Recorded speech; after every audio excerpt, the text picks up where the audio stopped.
Maths ബ്ലോഗിന്റെ video ക്ലാസ്സുകളിലേക്ക് സ്വാഗതം. ചില സാങ്കേതിക കാരണങ്ങളാൽ ക്ലാസ്സുകളിൽ കുറച്ച് താമസം നേരിട്ടതിൽ ഖേദിക്കുന്നു. നമുക്ക് 8ാം ക്ലാസിന്റെ അഞ്ചാമത്തെ പാഠം നോക്കാം. അഞ്ചാമത്തെ പാഠം രസതന്ത്ര പഠനം രസകരമാക്കാം എന്നൊരു പാഠമാണ്.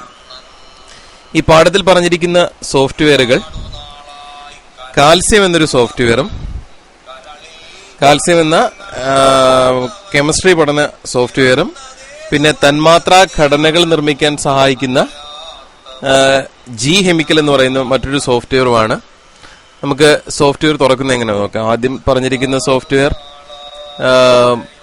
കാൽസ്യം എന്ന സോഫ്റ്റ്വെയർ ആണ്. സോഫ്റ്റ്വെയർ തുറക്കാൻ ആപ്ലിക്കേഷൻ, സയൻസ്, കാൽസ്യം, ഓൾഡ് എന്ന ക്രമത്തിൽ തുറക്കുക. കാരണം നമ്മുടെ പുസ്തകത്തിൽ പറഞ്ഞിരിക്കുന്ന സോഫ്റ്റ്വെയർ കാൽസ്യം എന്ന സോഫ്റ്റ്വെയർ പുതിയ വേർഷൻ വന്നപ്പോൾ കാൽസ്യം എന്ന രീതിയിൽ പുതിയ പതിപ്പാണ് ഇറങ്ങിയത്. ആ കാൽസ്യത്തിൽ നമുക്ക് പുസ്തകത്തിൽ പറഞ്ഞിരിക്കുന്ന രീതിയിൽ നമുക്ക് പ്രവർത്തനങ്ങൾ ചെയ്യാൻ ബുദ്ധിമുട്ടാണ്. അപ്പോൾ അതുകൊണ്ടാണ് കാൽസ്യം ഓൾഡ് എന്ന് പറയുന്ന സോഫ്റ്റ്വെയർ തുറക്കാനായിട്ട് ആവശ്യപ്പെട്ടിരിക്കുന്നത്. പുസ്തകത്തിൽ പറഞ്ഞിരിക്കുന്നത് ആപ്ലിക്കേഷൻ, എഡ്യൂക്കേഷൻ, കാൽസ്യം എന്ന ക്രമത്തിൽ തുറക്കുന്നതിനാണ് പറഞ്ഞിരിക്കുന്നത്. ഉബുണ്ടുവിന്റെ 10.04 വേർഷനിൽ ആപ്ലിക്കേഷൻ, സയൻസ്, കാൽസ്യം എന്ന ക്രമത്തിലാണ് കാൽസ്യം സോഫ്റ്റ്വെയർ ക്രമീകരിച്ചിരിക്കുന്നത്. അപ്പോൾ കാൽസ്യം സോഫ്റ്റ്വെയർ തുറക്കാം. ഇപ്പോൾ കാൽസ്യം സോഫ്റ്റ്വെയർ തുറന്നു കഴിഞ്ഞാൽ നമുക്ക് കാണാൻ പറ്റും പീരിയോഡിക് ടേബിൾ വളരെ ആകർഷകമായിട്ട് നിറങ്ങൾ, വ്യത്യസ്ത നിറങ്ങൾ നൽകിയിട്ടുണ്ട്. ഓരോ ഗ്രൂപ്പും പ്രത്യേകിച്ച് വ്യത്യസ്ത നിറങ്ങളിൽ തിരിച്ച് നൽകിയിരിക്കുന്നു. നമുക്ക് എല്ലാ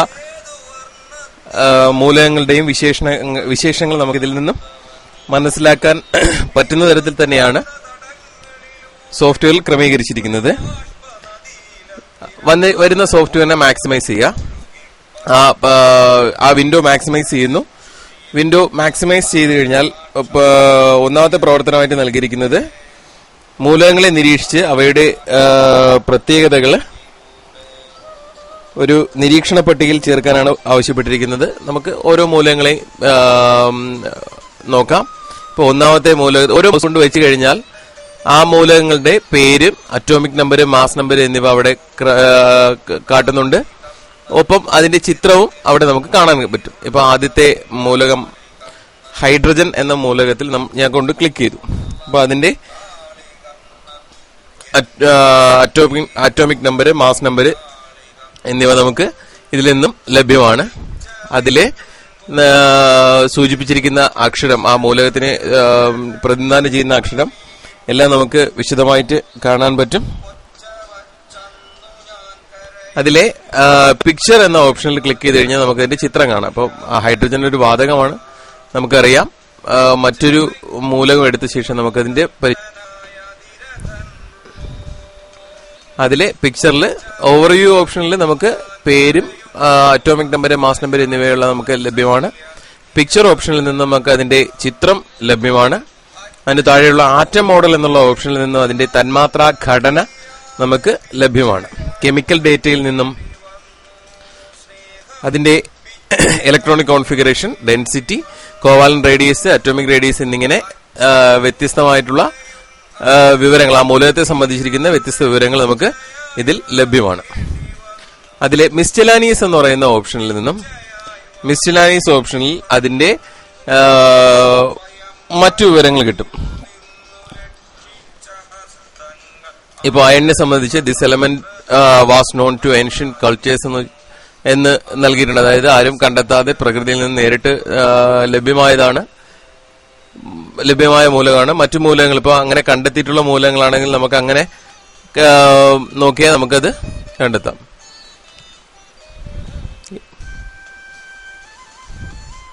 ഇപ്പൊ കൊബാൾട്ട് എന്നുള്ള മൂലകത്തിന്റെ മിസ്സെലാനിയസ് ഓപ്ഷൻ നോക്കാം. This element was discovered in the year 1737. It was discovered by G Brandt എന്ന് പറയുന്ന ശാസ്ത്രജ്ഞനാണ് ഇത് കണ്ടെത്തിയത്.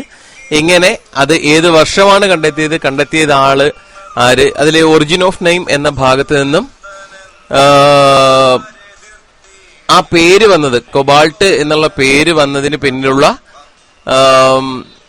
കാരണവും നമുക്ക് അവിടെ നിന്ന് ലഭ്യമാണ്.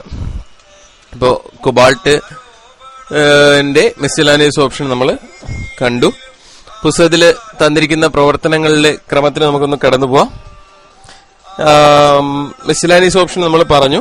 സൈഡ് ബാറിലെ ടൈം ലൈനിൽ ക്ലിക്ക് ചെയ്ത് വ്യത്യസ്ത വർഷങ്ങളിൽ, ഇപ്പോ നമുക്ക് ഇടതുവശത്ത് കാണുന്ന ഈ സൈഡിലുള്ള ആ ബാറിലെ ടൈം ലൈൻ എന്ന ഓപ്ഷനിൽ ക്ലിക്ക് ചെയ്ത് കഴിഞ്ഞാൽ നമുക്ക് ഓരോ വർഷത്തിലും കണ്ടെത്തിയിട്ടുള്ള മൂലകങ്ങളുടെ ലിസ്റ്റ് നമുക്ക് കിട്ടാം. ഇപ്പോ 1994 ഡിഫോൾട്ട് ആയിട്ട് ഇതിൽ സെറ്റ് ചെയ്തിരിക്കുന്നത്. ഇതിൽ നിന്നും വർഷം കുറച്ചു കൊണ്ടുവരുന്നതനുസരിച്ച് ചില മൂലകങ്ങൾക്ക് നൽകിയിരിക്കുന്ന നിറം നഷ്ടപ്പെടുന്നത് ശ്രദ്ധിക്കുക. കാരണം ആ വർഷത്ത് പരിഗണിക്കുമ്പോൾ 1900 പരിഗണിക്കുമ്പോൾ ഈ നിറമില്ലാത്ത മൂലകങ്ങളൊന്നും അന്ന് കണ്ടെത്തിയിട്ടുണ്ടായിരുന്നില്ല. ഇപ്പൊ ഫ്രാൻസിയം അന്ന് കണ്ടെത്തിയിട്ടുള്ള മൂലകം ആയിരുന്നില്ല. ഇങ്ങനെ ക്രമീകരിച്ചുകൊണ്ടുവരും. ഇപ്പൊ നമ്മൾ ഏറ്റവും ആദ്യത്തെ വർഷം, അതായത് 1650 എത്തുകയാണെങ്കിൽ ഇപ്പോ ഉള്ള മൂലകങ്ങളെല്ലാം നമുക്ക് നോക്കിക്കഴിഞ്ഞാൽ ഇതെല്ലാം ആരും കണ്ടെത്താതെ പ്രകൃതിയിൽ നിന്ന് നേരിട്ട് കിട്ടിയിട്ടുള്ള മൂലകങ്ങളാണ്. ആ വർഷം കൂട്ടി വരുന്നതിനനുസരിച്ച്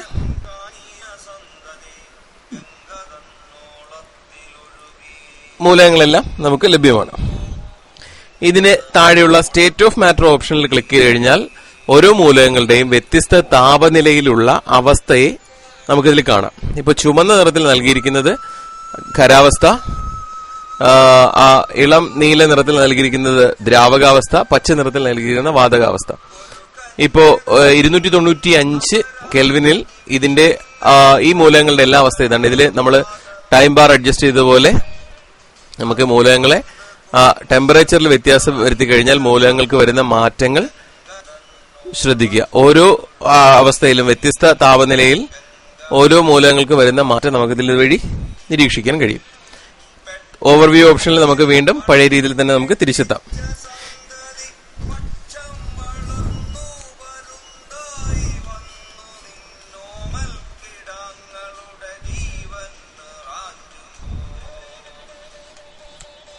രണ്ടാമത്തെ പ്രവർത്തനമായിട്ട് നൽകിയിരിക്കുന്ന പുരാതന കാലത്ത് അറിയപ്പെട്ടിരുന്ന മൂലകങ്ങൾ ഏതെല്ലാം എന്ന് ചോദിച്ചിട്ടുണ്ട്. ടൈം ലൈൻ ഓപ്ഷനിൽ നിന്ന് നമുക്കത് കണ്ടെത്താം. വർഷം ഏറ്റവും പുറകിലായിട്ട് ക്രമീകരിച്ചു കഴിഞ്ഞാൽ ഇത്രയും മൂലകങ്ങളാണ് പുരാതന കാലത്ത് അറിയപ്പെട്ടിട്ടുണ്ടായിരുന്ന മൂലകങ്ങൾ.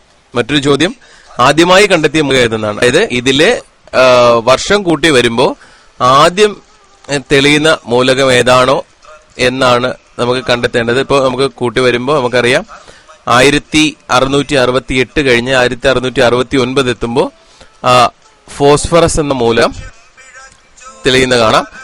അപ്പോൾ അതിൽ ക്ലിക്ക് ചെയ്ത് കഴിഞ്ഞാൽ നമുക്ക് ആദ്യമായി കണ്ടെത്തിയ മൂലകത്തിനെ നമുക്ക് കണ്ടെത്താം. മിസ്സലാനിയസ് ഓപ്ഷനിൽ നിന്നും ആരാണ് കണ്ടെത്തിയതെന്നും കണ്ടെത്തിയ വർഷവും നമുക്ക് ലഭ്യമാണ്.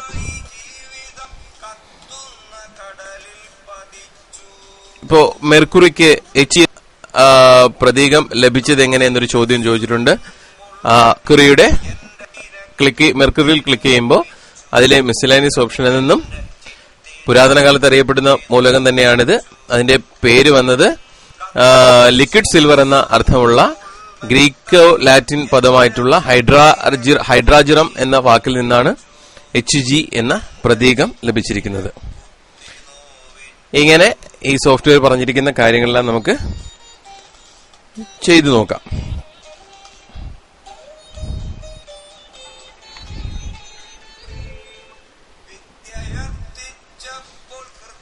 വ്യത്യസ്ത തന്നിരിക്കുന്ന പ്രവർത്തനങ്ങളെല്ലാം ചെയ്തു നോക്കി സോഫ്റ്റ്വെയറിനെ കൂടുതൽ പരിചയപ്പെടുക.